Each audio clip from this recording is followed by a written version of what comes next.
Actually, I'm thinking to a question that Keoni, you asked earlier today with me when we were walking back to this place, and you said, what does what does 20 years look like for you? In terms of protecting iwi kupuna. If you look 10 years, 20 years out, what would you hope the progress will look like at that point? Always our hope is to make sure that our iwi kupuna will be always there, right? But I can see what's happening with Western things that's going on with the internet. We're all looking at, social media of what's that doing to the young generation.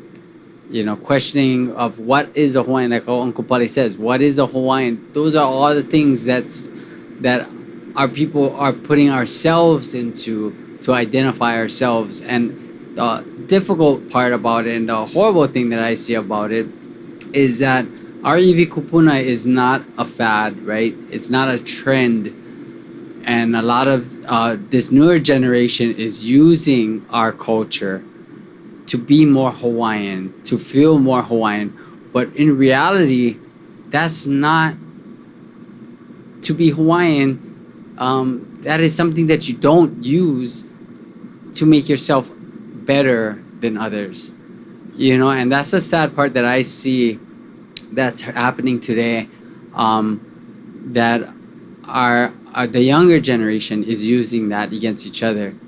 And where do I see that in 20 years? If we're on that road, it's a horrible road because we're all just fighting amongst each other. It's like the crab syndrome, right? Everybody's trying to pull each other back into the pot and not letting anybody jump out and express themselves or be, like how Uncle Pali said, be who they want to be, But on the internet, you have to be this certain way. You have to look this certain way. You got to get this certain tattoo or whatever, to look and sound more Hawaiian, speaking Olelo Hawaii. But you got to also realize that, some families, they don't speak fluent Olelo Hawaii, but they still know the traditions of their ohana. And the ones that can speak Olelo doesn't know that, but they make like they know what they're talking about and suppress our own people. It's weird. So, but I can see that. But in 20 years from now, I mean, my goal is just to bring awareness and also to not to protect all these burials. That my goal is not to protect burials throughout all Hawaii. That is everybody's responsibility to look within their own ahupua'a, to look into their own families, to do that kind of work or kuleana, what I'm doing. I stay in my own ahupua'a. I don't go next door and say, well, I'm going to protect these burials over here and these burials. No, that's not my kuleana. And I'm not going to tell any family how they got to be taking care of their bones, even if it's the next acre over, quarter acre, that's their kuleana. I'm staying within my own district because that is what I was taught. Yeah, and if you know about traditional practice, every family has a different practice. Every ahupua'a, every island, every family has a different belief. So it's complex, right? So you have to allow the families that time to reconnect with their ohana. And when they do that, it's how they're going to treat their burials and how they want to protect them. Maybe I might feel, 2 acres is good as a buffer zone around the burials, and another family might feel different. That's up to them because they're the lineal families.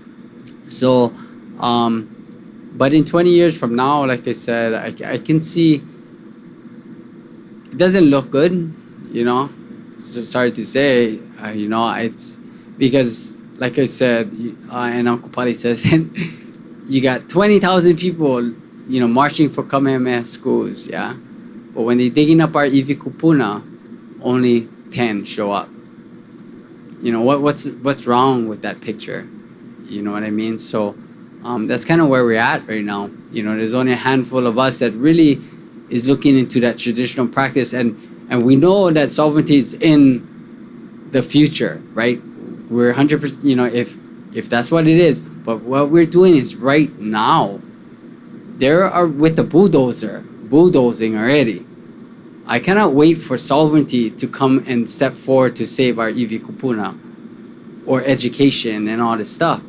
We're on the front lines to be saying, hey, stop. And we're using every tool that we can, screaming and yelling, to protect our iwi kupuna now in the best way that we can.